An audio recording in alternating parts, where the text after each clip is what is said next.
नाज़रीन, क़ज़ा नमाज़ों को जल्दी कैसे अदा करें? एक दिन में हम कितनी क़ज़ा नमाज़ें पढ़ सकते हैं? इसके अलावा क़ज़ा नमाज के मुताल्लिक़ कुछ बहुत ज़रूरी और अहम मसाइल का आज मैं आपको जवाब देने वाला हूँ, तो काफ़ी गौर से सुनिए। नाज़रीन, अगर आप क़ज़ा नमाज का मुकम्मल, सही और बहुत ही आसान तरीका सीखना चाहते हैं तो मुझे ज़रूर बताइए, मैं इंशाअल्लाह इस पर वीडियो बना दूँगा। पहला सवाल, ये हम कैसे पता करें कि हमारे ज़िंदगी भर में कुल कितनी नमाज़ें क़ज़ा हैं? देखिए, जब भी हम क़ज़ा नमाज़ों को अदा करते हैं या क़ज़ा नमाज़ पढ़ते हैं तो कहीं ना कहीं हमारे जहन में ये सवाल ज़रूर आता है कि ठीक है, हम क़ज़ा नमाज़ पढ़ रहे हैं, लेकिन हमें ये कैसे पता चलेगा कि हमारी कितनी नमाज़ें क़ज़ा हैं, हमको कितनी नमाज़ें क़ज़ा पढ़नी हैं? तो देखिए, आज मैं आपके सामने एक ऐसी चीज़ बयान करूंगा कि अगर आप इसको समझ लोगे तो आपकी उम्र कितने भी साल की हो, 25 साल, 50 साल, कितने भी साल की हो, आप काफ़ी आसानी से ये पता कर सकते हैं कि आपके ज़िम्मे कितने साल की क़ज़ा नमाज़ें हैं और आपको कितनी नमाज़ें पढ़ना है। देखिए, मान लेते हैं, पहले मैं मर्द का बताऊंगा फिर औरत का। मान लेते हैं, सिर्फ एग्जाम्पल दे रहा हूँ, मान लेते हैं कि आपकी जो उम्र है वो 20 साल की है और शरीयत में जो लड़का बालिग होता है वो 14 साल पर होता है। तो 20 में से 14 साल आप निकाल दीजिए, क्योंकि बालिग होने से पहले नमाज, रोज़ा वगैरह फ़र्ज़ नहीं होता है, तो वो आप निकाल दीजिए। अब बचे कितने साल? 6 साल। अब 6 साल में आपको काफ़ी गौर करना है, सोचना है कि आपने कितने साल की नमाज़ें पढ़ी होंगी। अब आपने सोचा, आपने काफ़ी गौर व फिक्र किया, तो आपको पता चला कि आपने 3 साल की नमाज़ें मुकम्मल पढ़ी हैं। तो अब कितना बचा? 6 में से 3 निकाल दीजिए तो 3 साल, मतलब 3 साल की क़ज़ा नमाज़ें आपको पढ़ना है। और एक साल में 365 दिन होते हैं, तो मतलब 365 दिन के हिसाब से आपको नमाज़ पढ़ना है, फ़ज्र की, ज़ोहर की, असर की, मगरिब की, इशा की। इस तरह आपको अपनी उम्र का हिसाब लगा लेना है। ये तो मर्द के लिए हो गया। औरतों के लिए मान लेते हैं कोई औरत 20 साल की है और 9 साल, बालिग होने से पहले निकाल दीजिए क्योंकि औरत 9 साल में बालिग होती है। तो अब बचे कितने साल? 11 साल।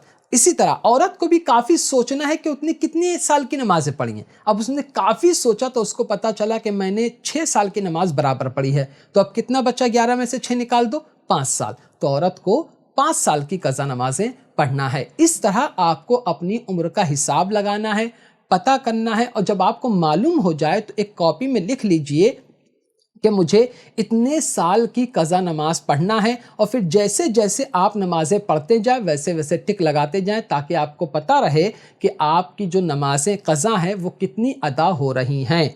ठीक है, ये सवाल हो गया। दूसरा सवाल, एक दिन में कुल कितनी नमाज़ें क़ज़ा हैं? अब आप कहेंगे, चलिए हज़रत आपने ये तो बता दिया कि इतने साल की क़ज़ा है, लेकिन हमें पता कैसे चलेगा कि कितनी नमाज़ें पढ़ना है? तो देखिए, एक दिन में आपको टोटल 20 रकात पढ़ना है। देखो समझाता हूँ।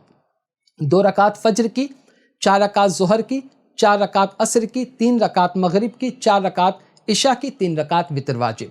तो ये जितनी मैंने नमाज़ें बताई है ना, वही आपको पढ़ना है। फिर से देखो, रिपीट करता हूँ, सुन लो गौर से।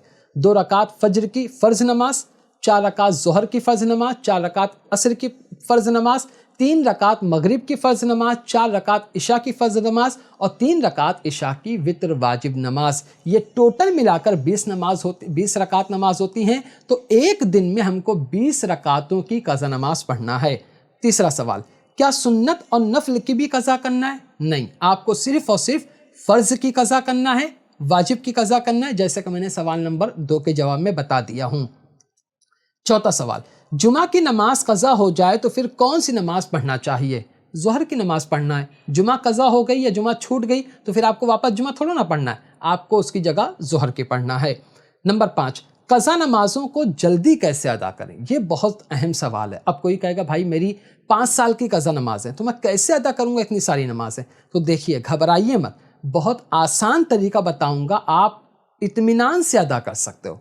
देखो, आप नमाज पढ़ रहे हो 5 वक्त की, तो आप क्या करो, हर नमाज में जो नफिल रकातें होती ना, उसकी जगह क़ज़ा नमाज पढ़ो। इसी तरह दूसरा तरीका यह कि जब भी आप नमाज पढ़ने जाओ तो कोई ना कोई वक्त की क़ज़ा नमाज ज़रूर पढ़ो। जैसे कभी ज़ोहर पढ़ लिया, ظہر میں 4 رکعت ظہر کی قضا پڑھ لیے، عصر میں 4 رکعت قضا عصر کی پڑھ لیے، اسی طرح آپ ہر نماز میں رکعت پڑھتے رہو تو اس طرف سے ادا بھی جو ادا نمازیں ہیں وہ تو ادا ہو ہی رہی ہے، اور جو قضا نمازیں وہ بھی آپ کی ادا ہوتے رہیں گی، ٹھیک۔ ایک تو یہ طریقہ ہے۔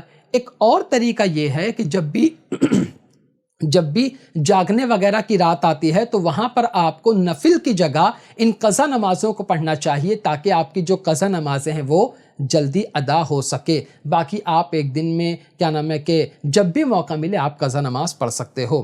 نمبر 6، کیا جماعت چھوٹ جانے سے قضا ہو جاتی ہے؟ یعنی امام صاحب جو نماز پڑھا رہے ہیں اگر وہ نماز پڑھا لیں تو کیا ہماری نماز قضا ہو گئی؟ نہیں، ایسا نہیں ہے۔ امام صاحب نماز پڑھا لیں گے تو جماعت ہو جائے گی، ابھی بھی وقت ہے۔ نماز کب قضا ہوتی ہے؟ جب وہ وقت نکل جائے، تو یہ ہمیشہ یاد رکھنا۔ نمبر 7، ایک دن میں ہم کتنی نماز پڑھ سکتے ہیں؟ ایک دن میں آپ جتنی چاہو اتنی قضا نماز پڑھ سکتے ہو۔ آپ چاہو تو ایک دن میں 1 مہینے کی قضا نماز پڑھو، آپ چاہو تو اس سے بھی زیادہ پڑھ سکتے ہو۔ مطلب یہ کہ جتنا زیادہ آپ سے ہو سکے اتنی زیادہ قضا نمازیں آپ پڑھ سکتے ہو۔ تو امید کرتا ہوں کہ قضا نماز سے متعلق یہ بہت اہم سوال تھے جو میں نے آپ کے سامنے بیان کر دیے۔ پھر بھی کوئی سوال آپ کے ذہن میں ہے قضا نماز کے بارے میں تو بالکل بلا جھجک آپ کمنٹ میں لکھ دیجئے، انشاءاللہ میں اس کا جواب ضرور دوں گا، یا اس کو میں انشاءاللہ کسی ویڈیو میں اس سوال کا جواب دے دوں گا۔ تو آج کی ویڈیو میں صرف اتنا ہی۔ السلام علیکم۔